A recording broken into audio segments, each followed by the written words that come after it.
कहानी की स्टार्टिंग एक हैंडसम से लड़के को दिखाते हुए होता है जो कि फू फैमिली का यंग मास्टर होता है और वो मेडिसिन बात ले रहा होता है और एक खास मेडिसिन के बारे में अपने असिस्टेंट से पूछ रहा होता है। तभी एक सुंदर सी लड़की ठीक उसकी बाहों में आकर गिरती है। ये देखकर असिस्टेंट के साथ यंग मास्टर भी काफी हैरान होते हैं। इनफैक्ट हमारी सुंदर सी लड़की को भी नहीं पता होता है कि वो यहाँ पे क्या कर रही है और वो फ्लैशबैक के बारे में सोचने लगती है। हमें पता चलता है कि ये कोई नॉर्मल सी लड़की नहीं है, ये तो एक एंसेस्टर है जो कि बादलों के ऊपर रहती है और वहाँ से कल्टिवेट करके स्वर्ग जाने की कोशिश कर रही है। 100 सालों से भी ज्यादा समय लगाकर उसने अपनी कल्टीवेशन पूरी कर ली होती है और जब उसे इमॉर्टल बनने का मौका मिलता है तभी उसे पता चलता है कि उसके वंशजों की किस्मत बहुत ही ज्यादा खराब है और अगर वो इस तरीके से इमॉर्टल बनती है तो वहाँ के लोगों की भी नसीब खराब हो जाएगी। इसीलिए उसे वापस से पृथ्वी पे जाना होगा और अपने वंशजों की किस्मत सुधारनी होगी। सच्चाई जानने के बाद भी वो नश्वर संसार जाने से मना करती है, लेकिन दोस्त उसके जो होते हैं वो बादलों की दुनिया से उसे धक्का दे देते हैं और वो ठीक हमारे हीरो के बाहों में गिरती है। जब वो उसके नजदीक होती है तो वो उसके माथे पे वो एक लाल कलर के निशान को देखती है, जिससे सूजी को ये पता चलता है कि यही लड़का उसका वंशज है और इसकी ही जिंदगी उसे सुधारनी है। वो ये देखकर बहुत ही ज्यादा खुश होती है और सोचती है कि थोड़ी ही देर के अंदर उसका काम खत्म हो जाएगा। इसके बाद वो अपनी पावर का यूज करती है और यंग मास्टर के भाग्य को चेंज करने की कोशिश करती है, लेकिन अचानक से उसकी शक्तियाँ फ्रीज हो जाती हैं और वो कुछ नहीं कर पाती है। उसे ये बात समझ में नहीं आ रहा होता है और तभी यंग मास्टर के असिस्टेंट के चेहरे पे भी एक हमें चमक दिखाई देती है।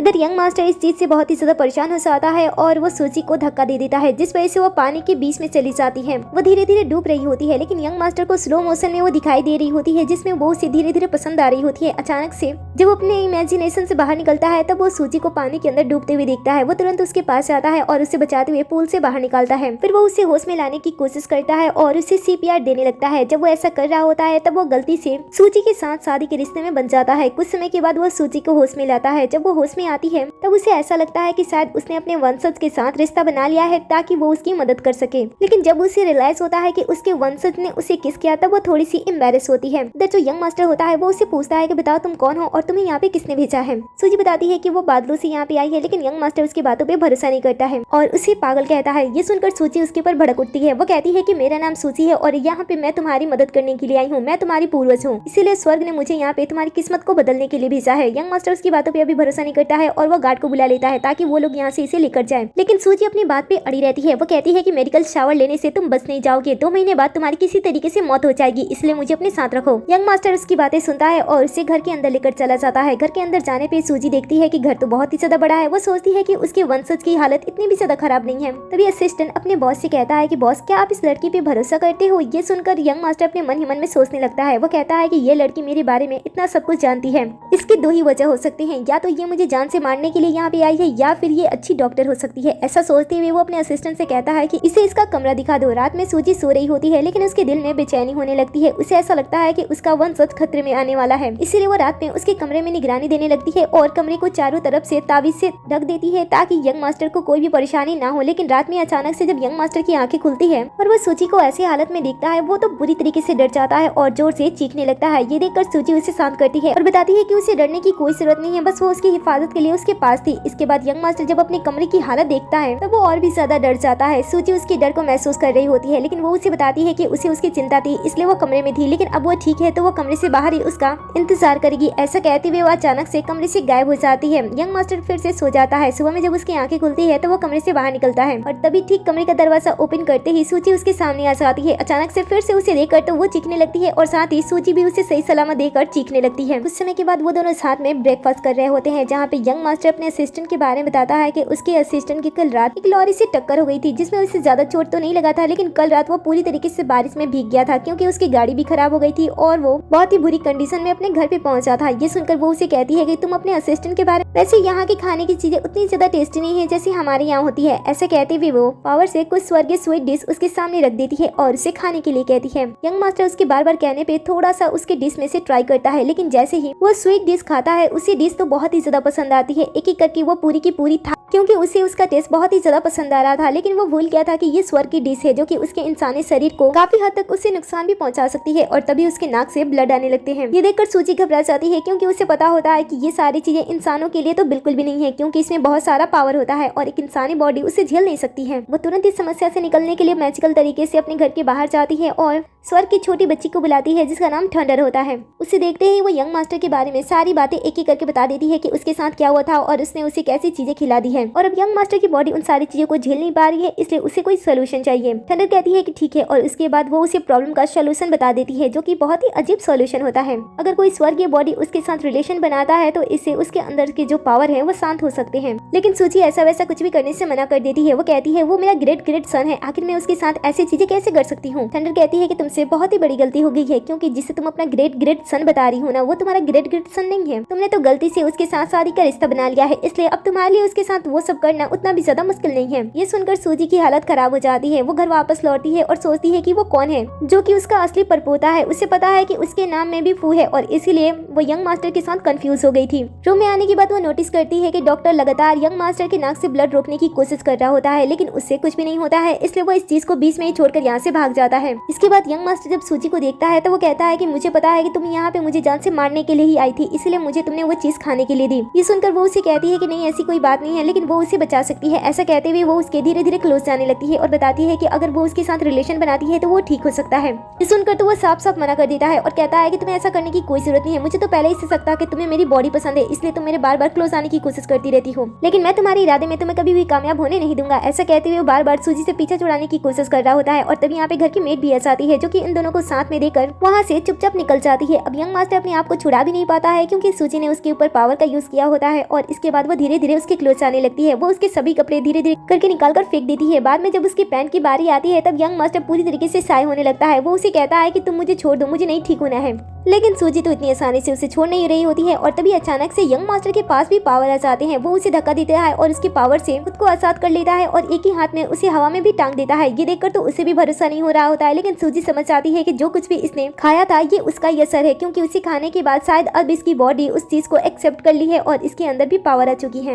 यंग मास्टर अपने आप से सूजी को बचाता है और कमरे से बाहर निकलता है, लेकिन सूजी अपने पावर का यूज करते हुए उससे पहले उसके पास पहुंच जाती है और उसे चेक करने की कोशिश करती है। वो बताता है कि वो पूरी तरीके से ठीक है और इसी चक्कर में वो दोनों नीचे गिर जाते हैं। सूजी को एहसास होता है कि ये मैजिकल स्वीट्स उसने जो कुछ भी खाया था वो उसे नुकसान नहीं पहुंचा रही है, बल्कि वो उसे पावर दे रही है। इसलिए वो उसे कहती है कि ठीक है अब सब कुछ सही है तो मुझे जाना चाहिए। ऐसा कहते हुए वो वहाँ से जाने लगती है ताकि वो अपने ग्रेट ग्रेट सन को ढूंढ सके, लेकिन उसे जाते हुए देखकर यंग मास्टर उसे रुकता है और पूछता है कि तुम कहाँ पे जा रही हो। बताती है कि उसे अपने ग्रेट ग्रेट सन को ढूंढना है। वो कहता है कि तुमने नहीं कहा था कि मैं तुम्हारा ग्रेट ग्रैंड सन हूँ। ये सुनकर वो कहती है कि मुझे तुम्हारे सरनेम को लेकर गलतफहमी हो गई थी, दरअसल तुम्हारा नाम भी फू है और मैं जिसे ढूंढ रही हूँ उसका सरनेम भी फू है और इसीलिए मैं तुम्हें कोई और समझ ली। तो अब हमारा काम खत्म हो गया, एक बार तुमने मेरी जान बचाई और एक बार मैंने तुम्हारी मदद की, तो अब मुझे यहाँ से चलना चाहिए। ऐसे कहते हुए वो जाने वाला होता है, लेकिन वो उसे फिर से रोकता है। ये देखकर वो उसके पास जाती है और उसे छेड़ते हुए कहती है कि क्या तुम्हें मुझसे कुछ चाहिए जिस वजह से तुम मुझे बार बार रोक रहे हो। सुनकर वो एम्बेरस हो जाता है और कहता है कि ठीक है तुम्हें जाना है तो जाओ। उसके बाद वो अपने पावर का यूज करती है और वहाँ से गायब होते हुए घर से बाहर आ जाती है। फिर अपने पावर का यूज करते हुए अपने ग्रेट ग्रैंड सन को ढूंढने की कोशिश करती है, लेकिन घर से बाहर आने के बाद अपने पावर का यूज ही नहीं कर पा रही थी। वो बार बार कोशिश करती है लेकिन फिर भी वो नाकाम हो जाती है। तभी थंडर उसे जवाब देती है कि तुम अपने पावर का यूज नहीं कर सकती हो, तुम्हारी शक्तियाँ तभी काम करेगी जब तुम उस लड़के के साथ रहोगी जिसके साथ तुमने अपनी शादी का रिश्ता जोड़ लिया है। तुम्हें अपनी शक्तियों का यूज करने के लिए उसके आसपास रहना जरूरी है। ये सुनकर तो सूजी बुरी तरीके से अपने जाल में फंस जाती है और वापस से यंग मास्टर के घर में जाती है। ये देखकर यंग मास्टर उसे पूछता है कि तुम यहाँ पे दोबारा क्यों आई हो। वो उसे देखकर कुछ बहाना बनाने लगती है, तब वो उसे कहता है कि मैं तुम्हें फ्री में घर पे रहने नहीं दूंगा, तुम्हें मेरे लिए काम करना होगा। ऐसा कहते हुए वो उसे अपनी टाई पहनाने के लिए देता है। वो भी खुश हो जाती है, तुरंत उसके पास आती है और उसे टाई पहनाने की कोशिश करने लगती है, लेकिन उससे तो टाई बांधनी आती नहीं थी। वो बहुत ही ज्यादा कोशिश करती है लेकिन फिर भी वो टाई को अच्छी तरीके से बांध नहीं पाती है और जल्दी से यंग मास्टर के गले को टाइट करने लगती है। ये देखकर वो उसे कहता है कि क्या तुम्हें टाई बांधने भी नहीं आती है। सूजी कहती है कि मैंने जितना कर दिया ना उतना ही काफी है, अब तुम आसानी से यहाँ से जा सकते हो। ये सुनकर वो कहता है कि ठीक है। फिर वो घर से बाहर निकलता है, तब असिस्टेंट भी उसकी टाई को ही नोटिस करता है और कहता है कि बॉस आज आपकी टाई कुछ ज्यादा ही अलग नहीं दिखाई दे रही। ये सुनकर वो उसे डांटता है और कार को ड्राइव करने के लिए कहता है। तभी हम कार के अंदर एक बम को देखते हैं जिसे पता नहीं किसे यहाँ पे लगाया होता है, लेकिन दूसरी तरफ जो सूजी होती है वो खतरे का एहसास पहले से ही कर लेती है। उसे इस बात का रियलाइज पहले से हो जाता है कि उसके ग्रैंड सन पे कोई खतरा आने वाला है। तभी हम दूर से एक पर्सन को देखते हैं जो कि दूरबीन की मदद से उस कार पे नजर रखे हुए होता है और इस पर्सन का नाम फू जे चैंग होता है जो कि फू फैमिली का सेकंड यंग मास्टर होता है। इसने ही उस कार के अंदर बम को सेट किया होता है और टाइमर भी ऑन कर दिया होता है। थोड़ी ही देर के अंदर ये बम ब्लास्ट हो जाता है। ऐसा होने पे एकदम से ही पूरी कार जलने लगती है और ये देखकर सेकंड मास्टर हंसने लगता है, लेकिन अगले ही पल जो अपनी आंखों से वो देखता है वो पूरी तरीके से उसे हैरान कर देती है, क्योंकि यहाँ पे सूजी समय से पहले पहुंच चुकी होती है और उसने कार ब्लास्ट होने से पहले यहाँ पे सूजी पहुंच जाती है और वो यंग मास्टर के साथ उसके असिस्टेंट को बचाकर बाहर ला देती है। उसे हवा में इस तरीके से उड़ते हुए देखकर तो सेकंड मास्टर बुरी तरीके से डर जाता है और तुरंत अपने लोगों से उसके बारे में पता लगाने के लिए कहता है। सूजी दोनों को बचा लेती है, जिसमें उसे थोड़ी सी चोट तो लगती है, लेकिन फिर भी वो अपने आप को ठीक कर लेती है। ये देखकर यंग मास्टर उसे कहता है कि क्या मैं तुम्हारे लिए इतना ज्यादा इंपॉर्टेंट हूँ कि तुमने मेरी जान बचाने के लिए खुद की जान जोखिम में डाल दी। सूजी उसे बताती है कि नहीं, ऐसी कोई बात नहीं है, वो उसे ही बचाने के लिए नहीं बल्कि अपने पर पोते को बचाने के लिए यहाँ पे आई थी, जो कि वो नहीं है बल्कि उसका असिस्टेंट है। ये जानकर बेचारे यंग मास्टर को थोड़ा बुरा लगता है और कहता है कि अच्छा, आज मैं अपने असिस्टेंट की वजह से बच गया, कोई बात नहीं। फिर सूजी दोनों के हाथों को अपने हाथ में थामती है और उसके बाद अपने पावर का यूज करती है और पता लगाने की कोशिश करती है कि ये सारी चीजें किसने की। साथ ही वो अपने पोते की बदकिस्मती के बारे में भी जानने की कोशिश कर रही होती है और जब वो अपने पावर का यूज करती है तब उससे पता चलता है कि उसके पोते के साथ जो कुछ भी बुरा हो रहा है और जो उसके ऊपर उसकी बुरी किस्मत है वो सारी की सारी चीजें यंग मास्टर के साथ रहने की वजह से हो रही है, क्योंकि यंग मास्टर के ऊपर भी कुछ नेगेटिविटी है। फिर वो इसके बारे में पता लगाती है और वो थोड़े ही देर में सेकंड यंग मास्टर को देख लेती है। वो उसे देखते ही तुरंत अपने पावर का यूज करती है और वहाँ से गायब हो जाती है। सेकंड मास्टर उसे इस तरीके से गायब होते हुए देखकर बुरी तरीके से डर जाता है और तभी असिस्टेंट सूची को देखता है, जो कि बिल्डिंग से टंगी हुई होती है, क्योंकि वो यंग मास्टर से 100 किलोमीटर की दूरी पे होती है, जिस वजह से वो अपने पावर का यूज नहीं कर पाती है और इसीलिए वो यहाँ से टंगी रह जाती है। फिर वो यंग मास्टर को अपनी तरफ भागने के लिए कहती है ताकि वो अपने पावर का यूज कर सके, लेकिन सेकंड यंग मास्टर को इसके बारे में कुछ नहीं पता होता है। वो उसे देखता है और कहता है कि तुमने मेरी प्लान पूरी तरीके से चौपट कर दिया। ये देखकर वो उसकी तरफ क्यूट सा फेस बनाती है और कहती है कि क्या तुम अपना हाथ मुझे दे सकते हो, मुझे ऊपर आना है। सेकंड सन कहता है कि एक तो तुमने मेरा प्लान खराब कर दिया और ऊपर से तुम चाहते हो कि मैं तुम्हारी मदद करूं। तुम्हारे लिए मेरे भाई को इस तरीके से भागते हुए देखकर ये बात तो कंफर्म हो गया है कि तुम उसकी ही लेडी हो। ऐसा कहते हुए वो उसे वहाँ से गिराने की कोशिश करता है और चाकू का यूज करता है, लेकिन तब तक काफी देर हो जाती है क्योंकि सूजी का हीरो उसके पास पहुंच चुका होता है। इसलिए वो अपने पावर का यूज करती है और चाकू को उसके हाथ में ही लगा देती है। इसके बाद वो फिर से अपने पावर का यूज करती है और उसके पास खड़ी हो जाती है। सेकंड सन अचानक से सूजी को इतना ज्यादा क्लोज देकर बुरी तरीके से डरता है और चीखते हुए कमरे के अंदर भाग जाता है और अपने सभी बॉडीगार्ड को भी बुला लेता है, लेकिन सूजी फिर भी उसके सामने आ जाती है। ये देखकर वो अपने बॉडीगार्ड से उसके ऊपर शूट करने के लिए कहता है, लेकिन वो अपनी पावर का यूज करती है और उनके लीडर को ही चोट पहुंचा देती है। तभी यहाँ पे भागते हुए यंग मास्टर आता है, जो कि उसे देखकर उसे गले से लगा लेता है, क्योंकि उसके लिए वो चिंता कर रहा था। वो उसे डांटता है और कहता है कि क्या तुम्हें मैजिक नहीं आती है जो कि तुम वहाँ से लटक गई थी। ये सुनकर वो उसे कहती है कि तुम्हें चिंता करने की कोई जरूरत नहीं है, मैं अपनी सुरक्षा कर सकती हूँ। इसके बाद वो इनसे डील करने के लिए आगे बढ़ती है, लेकिन उससे पहले ही हमारा हीरो आगे बढ़ता है, सभी बॉडीगार्ड से फाइट करता है और गन को उनके लीडर के ऊपर पॉइंट कर देता है। ये देखकर सूजी पूरी तरीके से यंग मास्टर से इम्प्रेस हो जाती है। इसके बाद यंग मास्टर अपने ब्रदर को डराता है और उसके ऊपर शूट कर देता है, लेकिन गन नकली होता है, जिस वजह से छोटे भाई को कुछ नहीं होता है। लेकिन फिर भी यंग मास्टर गन का यूज करता है और उसके सर पे उससे मारता है। ये देखकर छोटा भाई तुरंत अपने बॉडीगार्ड से उसके साथ फाइट करने के लिए कहता है।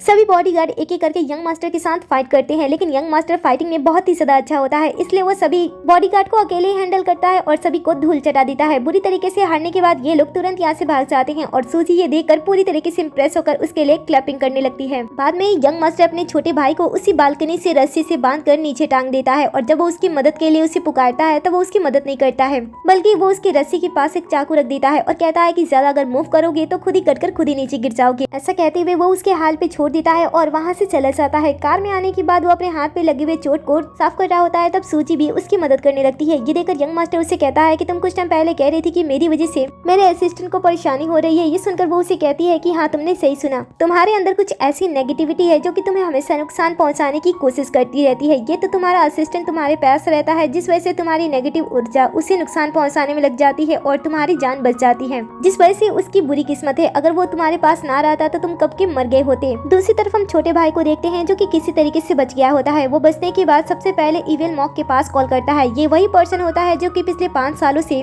छोटे भाई के कहने पे यंग मास्टर को खत्म करने के लिए बुरी ऊर्जा उसके अंदर ट्रांसफर कर रहा होता है ताकि वो खत्म हो सके। लेकिन इतना समय बीत जाने के बाद भी उसने बस उसे थोड़ा सा ही नुकसान पहुंचाया होता है, जिस वजह से छोटा भाई बहुत ही ज्यादा गुस्सा करता है और उसे कहता है कि वो उसके पैसे कट कर लेगा। अगर उसका बड़ा भाई नहीं मरता है तो वो उसे फिर से पैसे कभी नहीं देगा। दूसरी तरफ सूजी यंग मास्टर के ऊपर दबाव डाल रही होती है कि उसे अपने असिस्टेंट के साथ अच्छी तरीके से पेश आना चाहिए, क्योंकि वो उसी की वजह से जिंदा है। लेकिन असिस्टेंट तो यंग मास्टर की तरफ से ही बातें करने लगता है। वो सूजी से कहता है कि उन्हें ऐसा नहीं करना चाहिए, क्योंकि जब उसका बुरा समय था तब उसके बॉस ने ही उसकी मदद की थी। जब किसी को भी नहीं लग रहा था कि वो किसी भी काम का है, तब बॉस ने उसे अपना असिस्टेंट बना लिया था, इसीलिए वो उसकी बहुत ही ज्यादा रिस्पेक्ट करता है।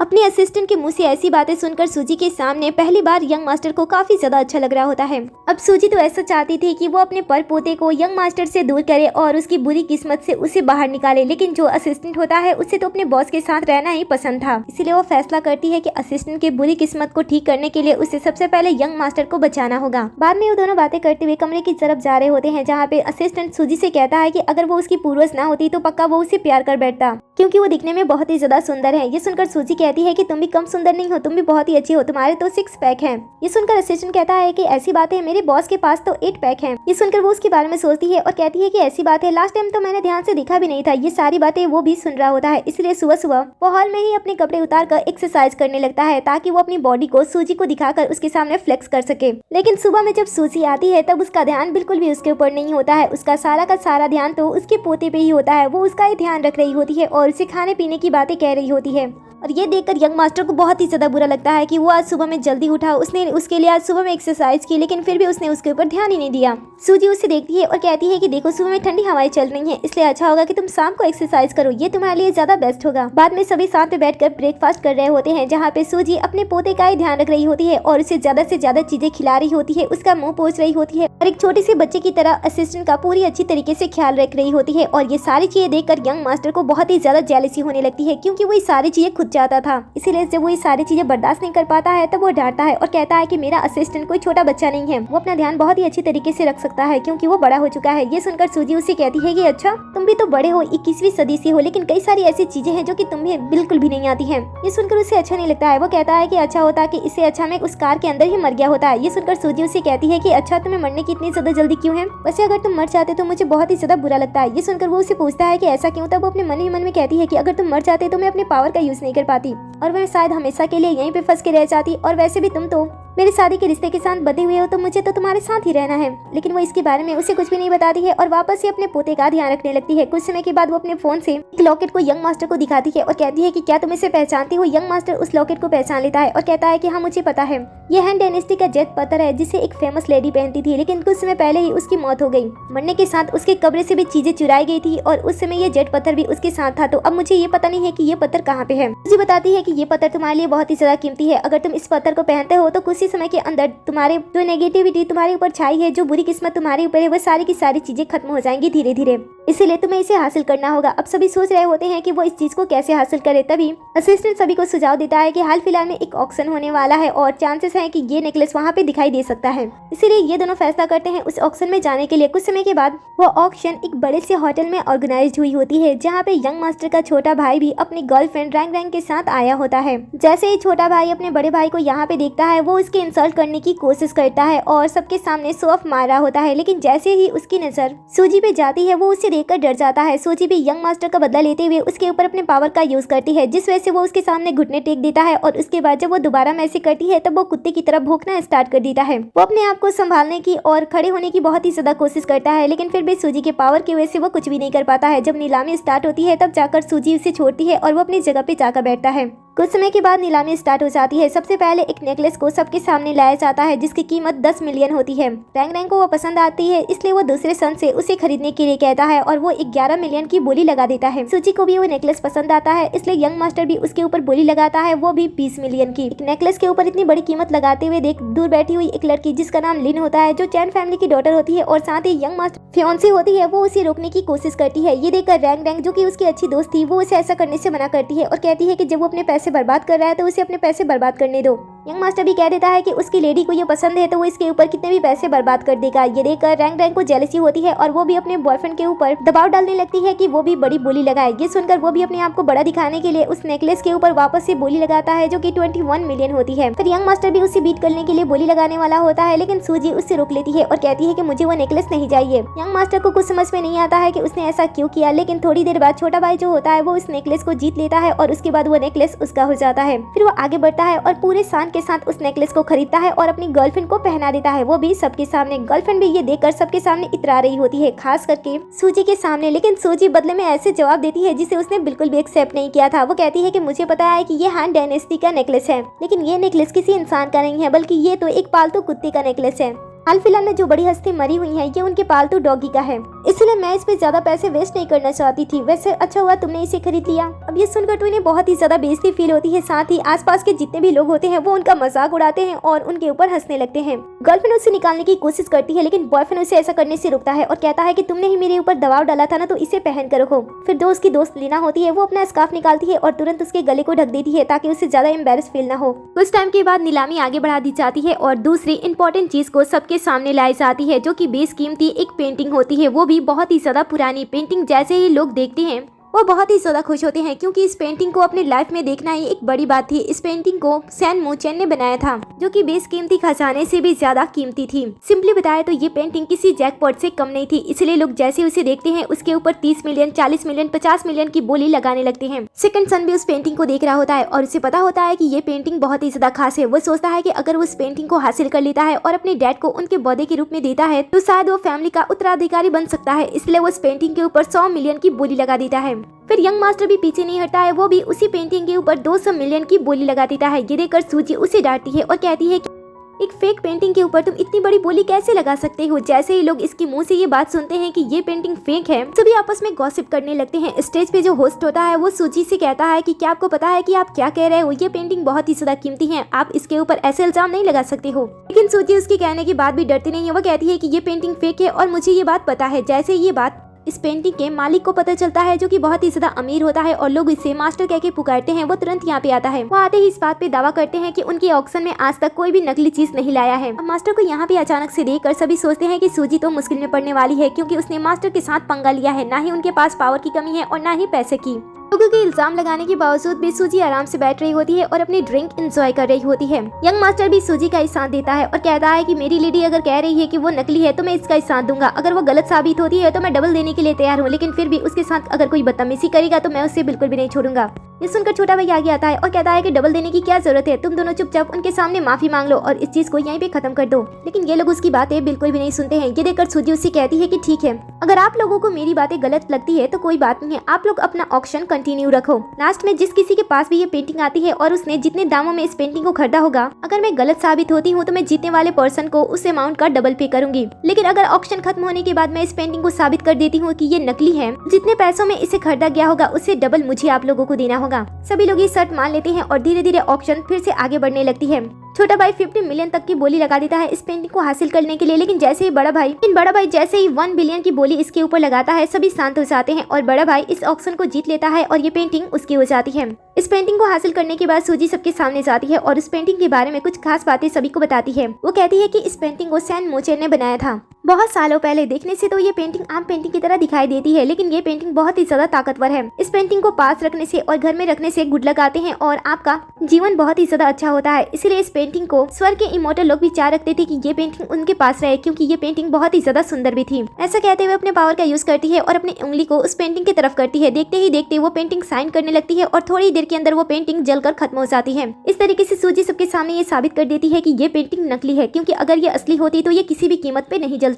पेंटिंग जल जाने के बाद भी कोई भी उसकी बातों पे भरोसा नहीं करता है। सबको ऐसा लगता है कि उसने अच्छी खासी पेंटिंग को खत्म कर दिया है, लेकिन जो यंग मास्टर होता है वो सूजी पे भरोसा करता है।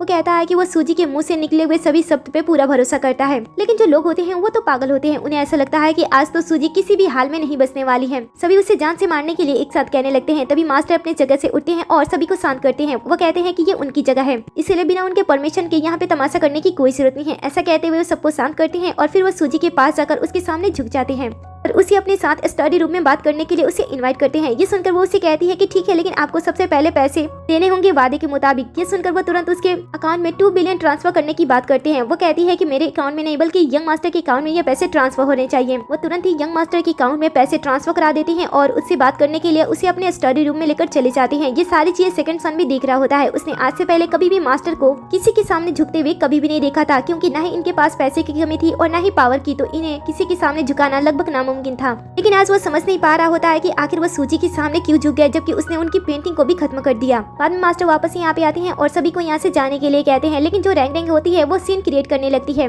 पहले तो मास्टर उसे कुछ नहीं कहता है, लेकिन जैसे वो सूजी की इंसल्ट करता है वो तुरंत अपने लोगों को आगे भेजता है ताकि वो उसे थप्पड़ मारे। बाद में वो कुछ भी बोलने से उसे मना करते हैं। सेकंड सन ये सारी चीज देख रहा होता है। वो सोचता है कि उसे मास्टर के साथ अच्छे रिलेशन बनाने हैं, इसलिए वो इस समय अपनी गर्लफ्रेंड का साइड भी नहीं लेता है। लेकिन गर्लफ्रेंड को तो ऐसा लग रहा होता है कि उससे आगे कोई जा ही नहीं सकता है, इसलिए वो सूजी की फिर से इंसल्ट करने लगती है। ये देखकर मास्टर उसे कहते हैं कि तुम्हें पता है कि मैं उसके साथ क्या करना चाहता हूँ। उसे ऐसा लगता है कि वो उसे पीटने वाले हैं, इसलिए वो उनके साथ जाने की रिक्वेस्ट करती है और वो उसे अपने साथ लेकर चले भी जाते हैं। बाद में वो सूजी के साथ चाय पीते हैं और उसे पूछते हैं कि उन्हें उस पेंटिंग की खासियत के बारे में कैसे पता चला। ये सुनकर वो उसे कहती है कि क्योंकि उस पेंटिंग को मैंने ही बनाया था और मेरा ही नाम सैन मोचन है। ये सुनकर तो मास्टर हैरान नहीं होते हैं, बल्कि वो उसके सामने जाकर झुक जाते हैं और उनका सम्मान करने लगते हैं। असिस्टेंट ये देखकर कहता है कि क्या ये नाम किसी लड़की का नहीं है। मास्टर कहते हैं कि हर कोई जानता है कि ये नाम किसी लड़की का हो सकता है और किसी लड़के ने इस पेंटिंग को बनाई होगी, लेकिन मेरे पूर्वजों ने मुझे बताया था कि इस पेंटिंग को एक लड़की ने बनाया था, ना कि किसी लड़के ने। ये सुनकर सूजी उसके पूर्वजों के बारे में पूछती है, तो मास्टर अपने पूर्वजों के बारे में बताने लगते हैं। सूजी को पता चलता है कि वो तो इनके पूर्वजों को भी ये बहुत ही अच्छी तरीके से जानती है, इसलिए वो इनके साथ भी अच्छी तरीके से पेश आती है। दोनों एक दूसरे से मिलकर बहुत ही ज्यादा खुश होते हैं। सूजी यहाँ पे जिस वजह से आई होती है वो उनके साथ शेयर करती है और बताती है कि वो यहाँ पे एक नेकलेस के लिए आई है। मास्टर के पास वो नेकलेस होता है जिसे वो सूजी को देने से बिल्कुल भी हिचकिचाता नहीं है और तुरंत उस नेकलेस को उन्हें दे देता है। कुछ समय के बाद वो लोग होटल से बाहर आते हैं, जहाँ पे सूजी मास्टर से कहती है कि वो उसकी रियल आइडेंटिटी के बारे में किसी को ना बताएं, क्योंकि वो नहीं चाहती है कि उसके बारे में किसी को पता चले। मास्टर भी उसकी बात सुनते हैं और उसे हाँ में जवाब देते हैं। तभी यहाँ पे बॉडीगार्ड रैंक रैंक को बाहर ला रहे होते हैं। असल में मास्टर जब उस समय उसे अपने साथ लेकर गए थे तब वो सूजी से मिलाने के लिए नहीं, बल्कि उसे अच्छी तरीके से पीटने के लिए लेकर गए थे।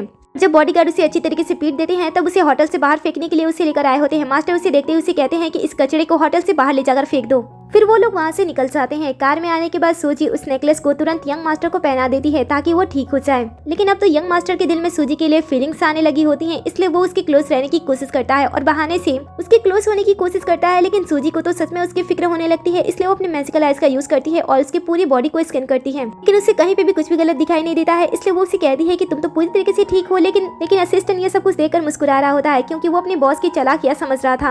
यंग मास्टर कहता है कि लास्ट टाइम की तरह मेरी तबीयत खराब हो रही है, मुझे वैसा ही फील हो रहा है, चलो हम साथ में कल्टीवेट कर लेते हैं, जैसा तुमने उस टाइम कहा था, शायद वो सब करने से मैं ठीक हो जाऊं। इनकी बातें सुनकर असिस्टेंट सोचता है कि उसे इस समय इस कार में बिल्कुल भी नहीं होना चाहिए। पर सूजी भी ये सारी चीजें चाहती थी, क्योंकि इसमें इसका ही फायदा था। लेकिन जब यंग मास्टर सामने से ये सब कुछ करने का ऑफर देता है तब वो उसे परेशान करने लगती है और कहती है कि इतनी आसानी से नहीं, अगर तुम्हें मेरे साथ कल्टीवेट करना है तो तुम्हें मेरे साथ शादी करनी होगी। तभी यंग मास्टर के पास उसकी मॉम कॉल करती हैं। कॉल को देखते ही वो तुरंत ठीक हो जाता है और उनसे बात करने लगता है। सूजी को पता चल जाता है कि कुछ समय पहले यंग मास्टर उसके साथ नाटक कर रहा था।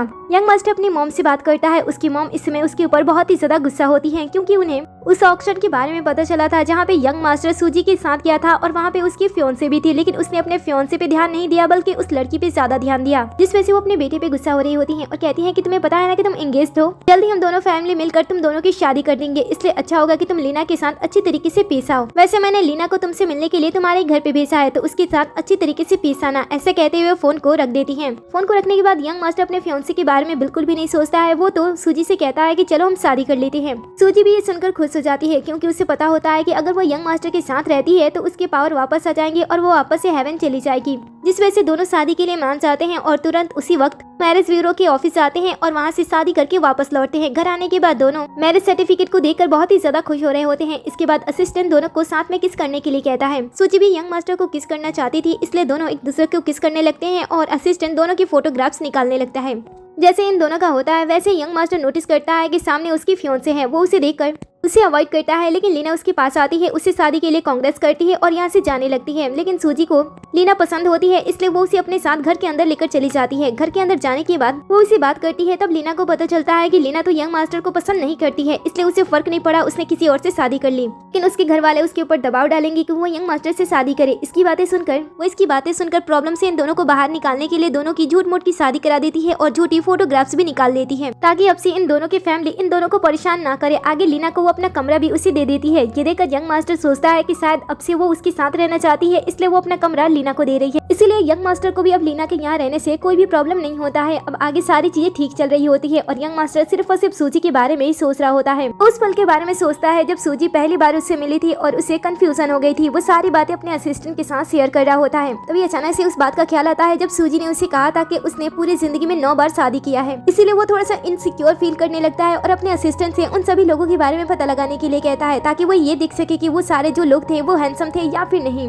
असिस्टेंट को तो ये सारी बातें बेतुकी लगती है, लेकिन अपने बॉस के कहने पे उसे ये काम भी करना पड़ जाता है। फिर रात में यंग मास्टर अपनी फर्स्ट नाइट के लिए बहुत ही ज्यादा खुश होता है और कमरे से बाहर आने के बाद वो इमेजिन कर रहा होता है कि आज वह सूजी के साथ किस तरीके से नाइट स्पेंड करेगा। वो अपने आप को एक क्यूट एनिमल के रूप में इमेजिन करता है, वहीं सूजी को एक खतरनाक लड़की के रूप में इमेजिन करता है, जहाँ पे वो सूजी के साथ बहुत ही अच्छे तरीके से रोमांस कर रहा होता है और सभी चीजों को एंजॉय कर रहा होता है। सब कुछ याद करने पे उससे बहुत ही ज्यादा अच्छा लगता है और वह सूजी का कमरे में इंतजार करने लगता है। उधर दूसरी तरफ हम सूजी को देखते हैं जो कि अभी तक अपने ही कमरे में होती है और लीना के साथ सोने का प्लान बना रही होती है, क्योंकि उसे लीना काफी ज्यादा पसंद आ गई थी। इसलिए वो लीना के बारे में जानना चाहती थी और उसके साथ समय बिताना चाहती थी। इसीलिए तो उस रात वो उसके साथ ही सो जाती है। और दूसरी तरफ यंग मास्टर इस बात से अनजान होता है। वो सूजी का इंतजार करने लगता है। आधी रात बीत जाती है, इसलिए वो उसे मैसेज भी करता है, लेकिन काफी समय बीतने के बाद भी वो उसे रिप्लाई नहीं करती है। इसलिए वो बेचैन होकर कमरे से बाहर आ जाता है। बाहर आने पे उसे नौकरानी से पता चलता है कि सूजी तो कब की सो चुकी है। ये सुनकर उसे बहुत ही ज्यादा बुरा लगता है और वो चुपचाप अपने कमरे में चला जाता है।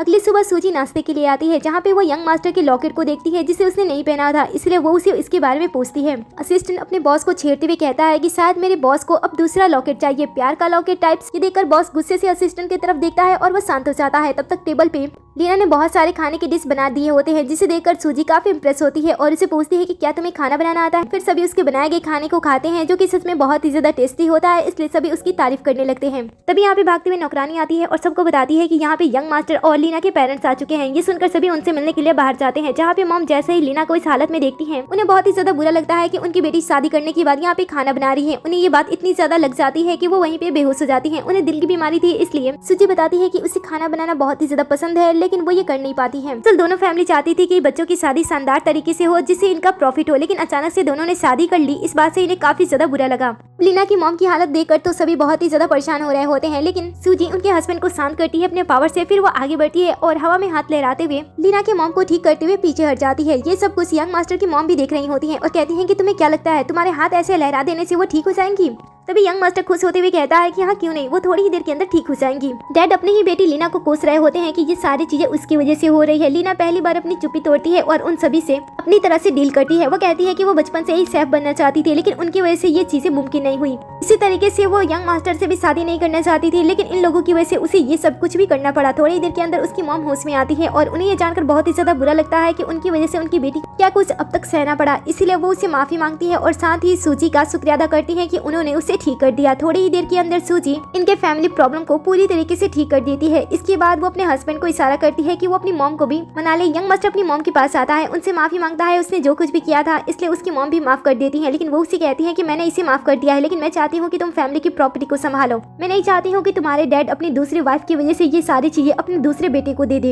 ये सुनकर वो अपनी मॉम से वादा करता है कि फैमिली की प्रॉपर्टी को वो किसी गलत हाथ में जाने नहीं देगा। तभी उसके पास किसी का कॉल आता है और उसे पता चलता है कि उसके ग्रैंडपा को इमरजेंसी कंडीशन में हॉस्पिटल में एडमिट किया गया है। ये सुनकर वो डर जाता है और तुरंत अपने ग्रैंडपा से मिलने के लिए हॉस्पिटल में जाता है, जहाँ पे वो अपने डैड से इस बारे में क्वेश्चन करता है कि अचानक से उसके ग्रैंडपा की ये हालत कैसे हो गई। लेकिन वो कुछ भी एक्सप्लेन नहीं कर पाते हैं, बल्कि उसके ऊपर ये इल्जाम लगा देते हैं कि उसने ये शादी का जो झूठा ढोंग रचा है, ये सारी चीजें उसकी वजह से हुई है। लेकिन सूजी को इन लोगों को देखकर कुछ गड़बड़ी महसूस हो रही होती है, इसलिए वो शांत रहती है, कुछ नहीं करती है। थोड़ी देर के बाद डॉक्टर यहाँ पे आते हैं और इन्हें बताते हैं कि ग्रैंडपा को वो लोग बचा नहीं पाए। ये सुनते ही ये तीनों रोना स्टार्ट कर देते हैं। यंग मास्टर भी पूरी तरीके से टूट जाता है और अपनी वाइफ के साथ वहाँ से जाने लगता है, लेकिन जाते जाते सूजी इनके ऊपर मैजिक कर देती है, जिस वजह से वो तीनों आउट ऑफ कंट्रोल हो जाते हैं और एक दूसरे को थप्पड़ मारने लगते हैं। अगले सीन में हम ग्रैंडपा के फ्यूनरल को देखते हैं। फ्यूनरल में कई सारे लोग आए होते हैं और कई सारे उनके कंपनी से रिलेटेड लोग भी आए होते हैं। यहाँ पे जो छोटा भाई होता है वो फ्यूनरल में लोगों के सामने इतना ड्रामा करता है ताकि लोगों को ये विश्वास हो जाए कि छोटे भाई ही ग्रैंडपा का चहेता है और उसे ही कंपनी संभालनी चाहिए। वो बहुत ही इमोशनल होकर ड्रामा कर रहा होता है और सभी जो होते हैं वो उसके जाल में फंस भी जाते हैं। वो कहते हैं कि अब उसे रोने की कोई जरूरत नहीं है, अब आगे चलकर उसे फैमिली को संभालना है और साथ ही कंपनी को भी संभालना है, तो वो पहले अपने आप को संभाले। तभी जो इसके डैड होते हैं वो भी सबके सामने अनाउंस करने जा रहे होते हैं कि वो अपने सेकंड बेटे को पूरी प्रॉपर्टी का मालिक बना रहे हैं। लेकिन उससे पहले यहाँ पे उनकी पहली वाइफ और घर का बड़ा बेटा यंग मास्टर यहाँ पे आ जाते हैं। इन दोनों को यहाँ पे देखकर इन लोगों को बिल्कुल भी पसंद नहीं आता है, क्योंकि इन दोनों को यहाँ आ जाने से इनके प्लान खराब हो सकते हैं। आते ही यंग मास्टर सभी को पेपर्स दे देता है, जिसमें ग्रैंडपा ने साफ साफ लिखा होता है कि मरने के बाद वो अपनी सारी की सारी प्रॉपर्टी यंग मास्टर को देंगे। लेकिन ये देखने के बाद भी लोगों के मन में कंफ्यूजन होता है, क्योंकि वो यंग मास्टर के बारे में सोचते हैं कि यंग मास्टर तो एक बीमार लड़का है जिसका ज्यादा समय तो बीमारी में ही निकल जाता है। अगर वो किसी गलत इंसान को चूज करते हैं तो उनकी पूरी लाइफ बर्बाद हो सकती है, इसलिए ज्यादा चांसेस बन रहे होते हैं कि वो सेकंड बेटे को ही चूज करेंगे। यहाँ पे वो इविल मॉक भी होता है, जो कि यंग मास्टर को जब सही कंडीशन में देखता है तो वो सोचता है कि आखिर ये सारी चीजें कैसे हो रही है। तभी इसे पता चल जाता है कि जो उसने गले में जेट पत्थर पहना है इसी वजह से ये सारी चीजें हो रही है। इसीलिए वो सेकंड सन को इसके बारे में बता देता है और कहता है कि उसके गले से उस जेट पत्थर को हटा दो ताकि मैं उसे खत्म कर सकूं और तुम जीत सको। सभी लोग सेकंड सन की तरफ ही होते हैं, लेकिन तभी यंग मास्टर कुछ बातों का खुलासा करता है। वो कहता है कि आप जैसा इंसान तो मैंने कभी भी नहीं देखा। पहली वाइफ के होते हुए आपने धोखे से दूसरी शादी कर ली और जब आपका दूसरा बच्चा हो गया तब आपने पहली पत्नी को पहाड़ी से धक्का देने की कोशिश की। आखिर आपके जैसा लीडर चाहेगा भी तो कौन चाहेगा। ऐसा कहते हुए उन पेपर में उन सारे एविडेंस को भी शामिल कर चुका होता है, जिससे वो अपने डैड को भी गलत साबित कर सके और उनकी गलतियों को सामने ला सके। फिर पिता इन सभी चीजों पे पर्दा डालने की कोशिश करते हैं, लेकिन यंग मास्टर की मॉम सारी सच्चाई से पर्दा हटा देती है और बता देती है कि उनके साथ किस तरीके से कैसी कैसी चीजें हुई थी। सच्चाई जानने के बाद सभी डैड और उनके दूसरे बेटे पे शक करने लगते हैं। तभी दूसरा बेटा आगे बढ़ता है और बहाने से यंग मास्टर की मॉम को नीचे गिरा देता है और जब वो अपनी मॉम को संभाल रहा होता है तब एक दूसरा पर्सन आता है और बड़े ही चालाकी से उसके गले से वो जेट पत्थर निकाल देता है जो कि उसकी सुरक्षा कर रहा था। फिर जैसे ही गले से वो जेट पत्थर निकलता है, जो इविल मॉक होता है वो अपना तंत्र विद्या स्टार्ट कर देता है और यंग मास्टर को नुकसान पहुंचाने की कोशिश करने लगता है। थोड़ी ही देर के अंदर यंग मास्टर कमजोर हो जाता है और खून की उल्टियां करने लगता है। पिता उसके सामने आते हैं और उसे इस हालत में भी थप्पड़ लगा देते हैं। बेटे को इस हालत में देखकर जो फर्स्ट वाइफ होती हैं वो अपने हस्बैंड से रिक्वेस्ट करने लगती हैं कि वो उनके बेटे को हॉस्पिटल तक पहुंचा दे, क्योंकि वो ऐसा नहीं कर सकती हैं। लेकिन उनके हस्बैंड तो साफ साफ मना कर देती हैं और कहती हैं कि आज मेरे डैड के फ्यूनरल पे तुम लोग तमाशा क्रिएट कर रहे हो और चाहते हो कि मैं अब भी तुम्हारे बेटे की जान बचाऊं। ऐसा बिल्कुल भी नहीं होगा। तभी वो जो इविल मॉक होता है वो अपनी शक्ति को और भी ज्यादा बढ़ा देता है और आसपास के जितने भी लोग होते हैं वो उसकी शक्ति से बन जाते हैं और इसके बाद वो यंग मास्टर को नुकसान पहुंचाने के लिए धीरे धीरे उसकी तरफ आने लगते हैं और उसे मर जाने के लिए कहते हैं। सबकी ऐसी बातें सुनकर तो यंग मास्टर को और भी ज्यादा पीड़ा होने लगती है। जब इन्हें ऐसा एहसास होता है कि अब ये जीतने वाले हैं, तभी वहाँ पे सूजी आ जाती है। वो अचानक से यहाँ पे प्रकट हो जाती है, अपने पावर का यूज करते हुए सभी इंसानों को इविल मॉक के पावर से निकाल देती है और साथ ही वो यंग मास्टर की हिफाजत करने लगती है। पहले वो अपने पावर से उसे ठीक करती है, बाद में एक जादुई गोली लाती है जिसे वो यंग मास्टर को खिला देती है। जैसे ही इविल मॉक उसके काम में दखल देने की कोशिश करता है, सूजी गुस्से से उसकी तरफ देखने लगती है और वो कांपने लगता है। फिर वो अपने पावर का यूज करती है, एक चेयर लाती है और उस पे यंग मास्टर को बैठाने लगती है। यंग मास्टर को संभालने के बाद जैसे वो उसकी मॉम की हालत देखती है, वो तुरंत उनके ऊपर भी मैजिक करती है और उनकी पैरों को भी पूरी तरीके से ठीक कर देती है, जो कि पहाड़ से गिरने की वजह से वो डिसेबल हो गई थी। काफी समय बाद जब वो अपने पैरों को फील करती हैं, तब वो तुरंत सूजी का शुक्रिया अदा करने लगती हैं। सबके सामने जब ये जादू होता है तो सभी सूजी से इम्प्रेस हो जाते हैं। लेकिन जो इविल मॉक होता है वो कहता है कि वो लेडी पहले से ही ठीक थी, वो बस पैर टूटने का नाटक कर रही थी। अब मैं आप सभी को दिखाता हूँ कि असली पावर क्या है। ऐसा कहते हुए वो सूजी को सबक सिखाने के लिए अपने पावर का यूज करता है, अपने मंत्रों का उजागर करता है।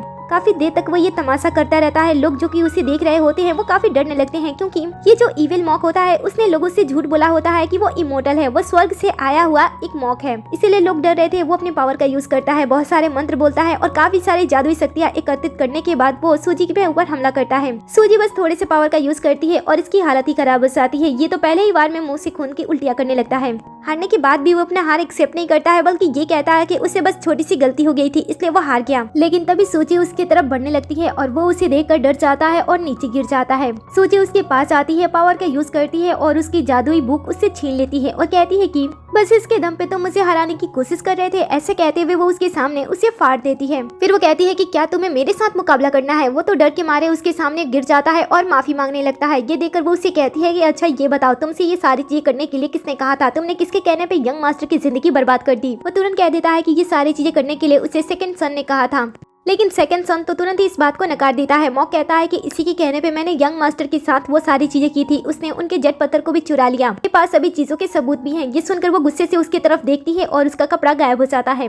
फिर उसके गले से यंग मास्टर का जेट पत्थर उससे छीन लेती है और इसके बाद वो मॉक की तरफ देखती है। वो कहती है कि इसने काफी सारे एनर्जी सोख ली है। इसके बाद वो उसके ऊपर पावर का यूज करती है और उसे यंग मास्टर के पास भेज देती है और फिर वो मॉक के ऊपर कुछ ऐसे पावर का यूज करती है जिससे मॉक ने आज तक जितने भी यंग मास्टर की गुड लक को छीना था वो वापस से उसके अंदर ट्रांसफर होने लगता है और धीरे धीरे उसकी एनर्जी बढ़ने लगती है। थोड़ी ही देर के अंदर मॉक की हालत तो बुरी तरीके से खराब हो जाती है, लेकिन यंग मास्टर पहले से काफी ज्यादा स्वस्थ हो जाता है। ठीक होने के बाद वो तुरंत अपनी वाइफ को गले से लगा लेता है। तभी छोटा भाई बड़े भाई के ऊपर मर्डर का इल्जाम लगाता है कि उसकी वजह से फैमिली हेड की डेथ हो गई। लेकिन तभी यहाँ पे अचानक से फैमिली के हेड मतलब कि ग्रैंडपा यहाँ पे आ जाते हैं, वो भी सही सलामत। ग्रैंडपा को देखकर जो उनका बेटा होता है और जो उसकी दूसरी वाइफ और उसके बच्चे होते हैं वो काफी हैरान होते हैं और उससे पूछते हैं कि वो जिंदा कैसे हो सकते हैं। तब ग्रैंडपा कहते हैं कि अगर सूजी को मेरे बारे में पता नहीं चला होता तो मैं कब का मर गया होता है और वहाँ पे सच में लेटा होता। तभी भीड़ के बीच में कुछ लोग होते हैं जो कि वसीयत के बारे में बात छेड़ देते हैं। ये सुनकर ग्रैंडपा कहते हैं कि मैं कभी भी अपनी प्रॉपर्टी ना ही अपने बेटे को देना चाहूंगा और ना ही उसके छोटे बेटे को देना चाहूंगा। मैं तो हमेशा से ही यंग मास्टर को ही अपनी पूरी प्रॉपर्टी देना चाहता हूं, क्योंकि मुझे पता है कि वो एक अच्छा इंसान है। मैंने सोचा था कि उसके नेक्स्ट बर्थडे पे ये सारी चीजें उसके नाम ट्रांसफर कर दूंगा, लेकिन उससे पहले ही इन लोगों ने मेरे साथ ये सारी चीजें कर दी। अब धीरे धीरे सभी राज बाहर आने लगते हैं। सबको ये पता चल जाता है कि फर्स्ट वाइफ को दूसरी वाइफ ने जान से मारने की कोशिश की थी, जिस वजह से उसे अरेस्ट भी कर लिया जाता है। इसके बाद ग्रैंडपा सबके सामने ये अनाउंस कर देते हैं कि वो अपनी पूरी की पूरी प्रॉपर्टी ना ही अपने बेटे को देंगे और ना ही अपने छोटे पोते को, वो सारी की सारी यंग मास्टर को दे देंगे। ये सारी चीजें खत्म हो जाने के बाद हमें पता चलता है कि आज ग्रैंडपा का बर्थडे भी होता है, लेकिन घर का माहौल सही नहीं होता है, इसलिए ये बर्थडे सेलिब्रेट करने के लिए क्लब चले आते हैं, जहाँ पे सभी अपने अपने अकॉर्डिंग पार्टी को एंजॉय कर रहे होते हैं। कुछ समय के बाद ग्रैंडपा जो होते हैं वो दोनों से बच्चे पैदा करने की बात करते हैं। फिर अगले ही सीन में हम दोनों को एक दूसरे के साथ रोमांस करते हुए देखते हैं। एक दूसरे के साथ इंटीमेट होने के बाद जब आधी रात को सूजी की आंखें खुलती है तो वो यहाँ से जाने का फैसला करती है, क्योंकि उसने सब कुछ कर लिया था, इसलिए वो घर से निकल जाती है। लेकिन बाहर निकलने के बाद जब वो अपने पावर का यूज करती है और यहाँ से निकलने की कोशिश करती है, तब उसे हेवन रोकने की कोशिश करते हैं। ये देखकर वो गुस्सा करने लगती है और कहती है कि आखिर ये सारी चीजें उसके साथ ही क्यों हो रही हैं।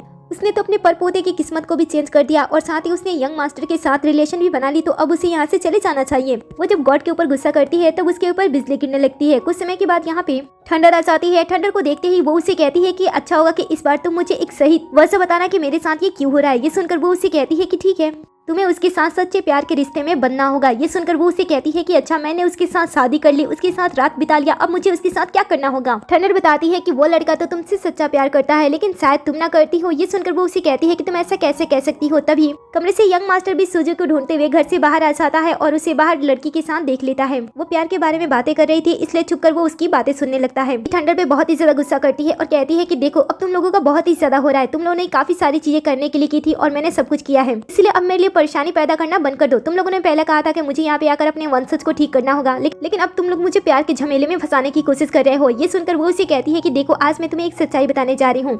तुम्हें पता है कि इतने सालों में सभी इमोर्टल बन चुके हैं सिवाय तुम्हारे। ऐसा इसलिए है क्योंकि पिछले 10 टाइम से तुम अपनी परीक्षा को पूरी नहीं कर पा रही हो। सूजी को समझ में नहीं आता है कि वो उसे क्या कह रही है। तब वो उसे बताती है कि पिछले 10 सालों में 9 बार तुम्हारी प्यार की परीक्षा ली गई है, जिनमें से एक बार भी तुम सफल नहीं हो पाई हो। सुनकर सूजी को धीरे धीरे याद आता है कि उसका पहला प्यार तो उसकी शादी के दिन मर गया था, फिर दूसरे प्यार के साथ भी ऐसा हुआ था, तीसरे प्यार के साथ भी ऐसा हुआ था, ऐसे ही कई बार ऐसे ही सारी चीजें हुई हैं। लेकिन सब कुछ याद करने के बाद वो थंडर से कहती है कि अच्छा, तो मेरा परपोता कहाँ से आ गया। ये सुनकर वो उसे कहती है कि तुम्हें याद नहीं है कि तुमने उसे गोद लिया था। आज तक कभी भी तुमने सच्चे प्यार की परीक्षा को पार नहीं किया है, इसीलिए तुम यहाँ पे फंसी हुई हो और ये तुम्हारा आखिरी चांस है। अगर तुम इसमें भी असफल होती हो तो समझ जाना, हमेशा के लिए तुम खत्म हो जाओगी। सूजी को तो ये सारी बातें सुनकर गुस्सा आ रहा होता है, लेकिन जब यंग मास्टर ये सारी बातें सुनता है तब उसे बड़ा ही अच्छा लगता है कि सूजी का वो पहला प्यार बनने वाला है। जैसे सारी चीजें खत्म होती हैं, वो तुरंत अपने कमरे में जाकर सो जाता है और ऐसे रिएक्ट करता है कि वो कमरे से बाहर ही नहीं आया था। सूजी भी जब कमरे में वापस आती है तो उसे समझ नहीं आता है कि सच्चे प्यार की फीलिंग कैसे होती है। अब अगले दिन से जो यंग मास्टर होता है वो अपने काम में लग जाता है ताकि वो सूजी को रियलाइज करा सके कि वो उसे कितना ज्यादा प्यार करती है। इसके लिए वो अपनी तरफ से कुछ एफर्ट भी डालता है। वो उसके साथ एक्सरसाइज करता है ताकि वो दोनों साथ आ सके। बाद में उसके साथ गेम भी खेलता है और उसके साथ हॉरर मूवी भी देखता है, जबकि उसे हॉरर मूवी बिल्कुल भी पसंद नहीं है। बाद में वो उसके क्लोज आने के लिए मिट्टी की भी चीजें बनाने लगता है और धीरे धीरे वो दोनों एक दूसरे को किस करने वाले होते हैं। लेकिन तभी यहाँ पे असिस्टेंट आता है और बताता है कि लीना को उसका छोटा भाई और उसकी गर्लफ्रेंड ने उसे किडनैप कर लिया है। तभी यंग मास्टर के पास भी कॉल आता है और उसे पता चलता है कि उसके ग्रैंडपा मुसीबत में हैं, इसीलिए दोनों को अलग अलग जाकर मदद करनी पड़ती है। दूसरी तरफ हम लीना को देखते हैं जिसे इन दोनों ने उसे किडनैप कर लिया होता है। वजह सिर्फ इतनी होती है कि वो इसके जरिए यहाँ पे सूजी या फिर यंग मास्टर को बुलाकर उनमें से किसी एक को पहले खत्म करना चाहते थे, जिसके लिए उन्होंने पूरी तैयारियां कर ली होती है और अपने पार्टनर उस इविल मॉक को भी यहाँ पे बुला लिया होता है। थोड़ी ही देर के बाद यहाँ पे सूजी आ जाती है। सूजी को देखकर ये लोग काफी खुश होते हैं क्योंकि उन्होंने इसके लिए काफी अच्छा जाल बिछाया होता है। इन्हें पता नहीं कैसे पता चल गया होता है कि सूजी अगर यंग मास्टर के 100 किलोमीटर दूर रहती है तो उसकी पावर काम नहीं करेगी, इसीलिए वो लोग उसे फोर्स करते हैं। जब वो लीना को बचाने के लिए आगे बढ़ती है तो वो मॉक के जाल में फंस जाती है, जिसे देखकर ये लोग बहुत ही ज्यादा खुश होते हैं। लेकिन इन्हें नहीं पता होता है कि आम से पर्सन को हराने के लिए उसे किसी मैजिक की जरूरत नहीं है। वो बड़े ही आसानी से इन सभी को हरा देती है और लीना को बचा लेती है। तो दूसरी तरफ जब यंग मास्टर अपने ग्रैंडपा को बचाने के लिए पहुंचता है तब उसे पता चलता है कि उसके डैड अपने डैड को जान से मारने की कोशिश कर रहे हैं। यहाँ पे आने के बाद यंग मास्टर को पता चल जाता है कि उन लोगों ने जानबूझकर इन दोनों को अलग किया है ताकि वो उसके पावर को स्वीकार करके दोनों को खत्म कर सके। अब ये सुनकर तो वो उसके लिए वरिड करने लगता है, लेकिन फिर भी वो अपनी ग्रैंडपा की जान पहले बचाता है और उसके बाद उसके पास जाने की कोशिश करता है। इधर दूसरी तरफ पावर ना होने के बावजूद भी सूजी लीना को बचा लेती है और उसे अपने साथ लेकर जाने वाली होती है। लेकिन तभी अचानक से लीना की आंखें बदलती है और वो चाकू से उसके ऊपर वार कर देती है। पीछे से रंग रंग भी उसके ऊपर वार कर देती है। अचानक से इतने सारे वार होने की वजह से उसकी हालत खराब होने लगती है। तभी वो इविल मॉक हंसने लगता है। वो कहता है कि मैं तुमसे कभी भी जीत नहीं सकता हूँ, लेकिन मैं तुम्हें आसानी से धोखा जरूर दे सकता हूँ। ऐसा कहते हुए वो अपने पास से एक गुड़िया निकालता है और उसके बाद सूजी की बालों को लेता है और उसके बाद ब्लड से उसके बॉडी को इस बॉडी के साथ कनेक्ट कर देता है और बाद में धीरे धीरे सूजी की पावर को उस गुड़िया के अंदर सोखने लगता है ताकि वो उसकी सभी शक्तियां सोखने के बाद वो उसे खत्म कर सके। वो जो इविल मॉक होता है वो ये सारी चीजें बहुत ही तेजी के साथ कर रहा होता है क्योंकि उसे पता होता है कि इसे खत्म करना कितना ज्यादा जरूरी है। तभी जब उसका ध्यान लीना से हटता है और लीना का मैजिक टूटता है तब वो उसे बचाने के लिए आगे बढ़ती है, लेकिन वो उसे छू भी नहीं पाती है। सूजी की उस हालत में देखकर उसे बहुत ही ज्यादा बुरा लगता है। वो उसे बचाने की कोशिश करती है और ना बचाने पे वो उसके लिए रोने लगती है। जब सूजी को ऐसा महसूस होता है कि ये उसका आखिरी समय है तब वो अपने आखिरी समय में यंग मास्टर के बारे में सोचती है, उसके साथ बिताए हुए हर एक पल के बारे में सोचती है कि वो उसके साथ कितनी ज्यादा खुश थी। तो दूसरी तरफ जो यंग मास्टर होता है वो भी यहाँ पे पहुंच जाता है, लेकिन बाहर बहुत सारे बॉडीगार्ड होते हैं जिसके साथ उसे फाइट करना पड़ जाता है। तो यहाँ का एक पर्सन तुरंत इसके बारे में छोटे भाई को बता देता है और छोटा भाई यहाँ पे आता है और सूजी की वीडियो को दिखाकर उसे भटकाता है और उसके ऊपर जानलेवा हमला करने लगता है। चोट लगने के बावजूद भी यंग मास्टर सूजी की ये फिक्र कर रहा होता है और उसे छोड़ने के लिए कहता है। भाई कहता है कि ठीक है, लेकिन उसके लिए तुम्हें अपनी कलाई कट करनी होगी। यंग मास्टर एक ही बार में मान जाता है। वो अपने हाथ को कट करने वाला होता है तभी पास से लीना को एक बॉडीगार्ड लेकर जाता है। उसे देखते ही उसके पास आने के लिए कहती है और कहती है कि तुम उससे ज्यादा दूर नहीं हो, बस थोड़ी देर और आगे बढ़ो। ये सुनकर वो सारी बातें भूल जाता है और सूजी की तरफ भागता है। अपने भाई को भागते हुए देखकर तुरंत दूसरा भाई उसके ऊपर गन से शूट कर देता है। गोली लगने की वजह से वो नीचे गिर जाता है और वो ज्यादा दूर नहीं जा पाता है। जितनी दूर वो रेंग कर जा सकता था बस उतने ही दूर जाता है। दूसरी तरफ जो सूजी होती है अचानक से उसके अंदर पावर आने लगती है क्योंकि वो यंग मास्टर के काफी हद तक क्लोज आ चुकी थी। वो तुरंत ही अपनी पावर को वापस से अपने अंदर खींच लेती है और एक ही बार में उस इविल मॉक के पावर से आजाद हो जाती है। ये देखकर तो वो मॉक डर जाता है और उसके सामने झुककर माफी मांगने लगता है, लेकिन इस बार वो उसे छोड़ती नहीं है बल्कि पूरी तरीके से नष्ट कर देती है। फिर वो रैंक के ऊपर हमला करती है। उसके हमले से वो मरती है कि बेहोश होती है इस बात को तो क्लियर तरीके से यहाँ पे नहीं दिखाया जाता है और फिर वो वहाँ से बाहर आ जाती है। इधर यांग फेंग अब भी आगे बढ़ने की कोशिश कर रहा होता है जख्मी हालत में। वो अपने हाथ को आगे बढ़ाने की कोशिश करता है और तभी यहाँ पे सूजी आती है, उसके हाथ को थाम लेती है। उसे ऐसे जख्मी हालत में देखकर उसे बिल्कुल भी अच्छा नहीं लगता है, इसीलिए वो उसे ठीक करने की कोशिश करती है, लेकिन इसके पावर इसके ऊपर काम ही नहीं कर रहे होते हैं। और जब छोटा भाई सूजी को आजाद देखता है तब वो बॉडीगार्ड के साथ यहाँ से भागने की कोशिश करता है, लेकिन सूजी उसे पावर से रोक देती है। फिर वो उसे अपने पास खींचती है, उसके गले घोटकर उसे खत्म करने की कोशिश करती है, लेकिन तब तक यहाँ पे असिस्टेंट आ जाता है, वो भी पुलिस को लेकर, जिस वजह से वो उसे छोड़ देती है। फिर ऑफिसर दूसरे भाई को मर्डर करने की कोशिश में उसे अरेस्ट करके अपने साथ लेकर चले जाते हैं। इसके बाद असिस्टेंट टीना के पास आता है और उसे संभालते हुए अपने साथ लेकर चला जाता है क्योंकि ये दोनों भी एक दूसरे से प्यार करते थे। लेकिन बेचारी सूजी यंग मास्टर को बचा नहीं पा रही होती है। वो चाहे अपने पावर का यूज करे या फिर ना करे, वो उसे ठीक ही नहीं कर पा रही होती है। वो उसे बचाने की कोशिश करती है और उसे मैजिकल पिल्स देती है। वो उसे खा तो लेता है और कहता है कि मुझे फर्क नहीं पड़ता है कि तुम मुझे बचा पाती हो या फिर नहीं, लेकिन मैं तुमसे प्यार करता हूँ, बस मेरे लिए यही ठीक है। मरने से पहले बस मैं तुमसे ये जानना चाहता हूँ कि क्या मैं तुम्हारा पहला प्यार हूँ। ये सुनकर वो उसे कहती है कि मैं तुम्हें बचाने की कोशिश कर रही हूँ और तुम्हें इस वक्त ये जानना है कि तुम मेरे पहले प्यार हो या फिर नहीं। पागल, तुम ही मेरे पहले प्यार हो। तुम्हारी वजह से पता नहीं मुझे क्या क्या करना पड़ेगा। मैं तुमसे बहुत ही ज्यादा प्यार करती हूँ और अब मैं तुमसे दूर नहीं रहना चाहती हूँ। इस तरीके से तुम मुझे छोड़कर मत जाओ। ये सुनकर वो मुस्कुराता है और कहता है कि बस मुझे यही सुनना था, इसके बाद मैं मर भी चाहता हूँ तो मुझे कोई पछतावा नहीं है। ऐसे कहते हुए धीरे धीरे उसकी बाहों में अपना दम तोड़ देता है। सूजी अपने पहले प्यार को इस तरीके से मरते हुए नहीं देख सकती थी, इसलिए वो फूट फूट कर रोना स्टार्ट कर देती है और ठंडर को आवाज देने लगती है। तुरंत यहाँ पे ठंडर आ जाती है और उसे पूछती है कि तुमने मुझे यहाँ पे किस लिए बुलाया। ये सुनकर वो उसे कहती है कि तुम मजाक कर रही हो, मेरा प्यार यहाँ पे जा रहा है और तुम चाहती हो कि मैं तुम्हें बुलाऊं भी नहीं। ये सुनकर वो उसे कहती है कि तुम्हें पता है ना कि हम इंसानों के मामलों में दखल नहीं दे सकते हैं। सूजी कहती है कि मुझे कुछ पता नहीं करना है, बस मैं इतना चाहती हूँ कि ये पुनर्जीवित हो जाए। इसके लिए तुम बदले में जो कहो मैं सारी चीजें सेक्रीफाइस करने के लिए तैयार हूँ, चाहे वो मेरा कल्टिवेशन हो, मेरी पावर हो या फिर मेरे जान हो। मैं सब कुछ तुम्हें देने के लिए तैयार हूँ, बस तुम इसे जिंदा कर दो। तभी उसे मास्टर की आवाज आती है, वो उसे ऐसा करने से रोकता है। जैसे वो पीछे पलट कर देखती है, वो देखती है कि यहाँ पे देव यंग मास्टर की सोल है जो उससे बात कर रही थी। वो उसे देखकर खुश हो जाती है और उसे गले लगाने की कोशिश करती है, लेकिन वो ऐसा नहीं कर पाती है। यंग मास्टर उससे कहता है कि वो तो पहले ही मर चुका है, अच्छा होगा कि वो अपनी लाइफ में आगे बढ़ जाए और जो चीज वो चाहती है वो करे, उसके पीछे अपनी शक्तियों को इस तरीके से बर्बाद ना करे। सूजी कहती है कि ये सारी चीजें भाड़ में जाए, मुझे इन सारी चीजों की कोई परवाह नहीं है, मुझे तो बस तुम्हारे साथ रहना है, जिसके लिए मैं सारी चीजें कर रही हूँ। इसके बाद दोनों ही एक दूसरे की अच्छी जिंदगी के लिए थंडर से लड़ने लगते हैं और एक दूसरे को अच्छा जिंदगी देने की बात करने लगते हैं। कि प्यार भरी बातें सुनकर वो इन्हें डांटती है और कहती है कि ठीक है, अब बहुत हो गया, ठीक है, मैं तुम्हारे प्रेमी को फिर से जीवित कर देती हूँ। वैसे भी तुमने इतने सालों के बाद इस परीक्षा को पार कर लिया है, इसलिए तुम्हें रिवॉर्ड देना तो बनता ही है, और वैसे भी ये तुम्हारा सच्चा प्यार है, इसीलिए तुम्हें रिवॉर्ड देने के तौर पे मैं इसे फिर से पुनर्जीवित कर देती हूँ बिना तुम्हारे किसी भी सेक्रीफाइस किए। ये सुनकर दोनों काफी खुश हो जाते हैं। सिनकट होता है और कुछ समय बाद का सीन हमें दिखाया जाता है जहाँ पे यंग मास्टर और सूजी एक दूसरे के साथ बहुत ही ज्यादा खुश होते हैं, क्योंकि दोनों ही एक दूसरे के सच्चे प्यार थे और उन्हें एक दूसरे के साथ ही रहना उन्हें खुशी देता था। ये दोनों तो साथ में मजे कर रहे होते हैं। दूसरी तरफ हम असिस्टेंट को भी देख लेते हैं।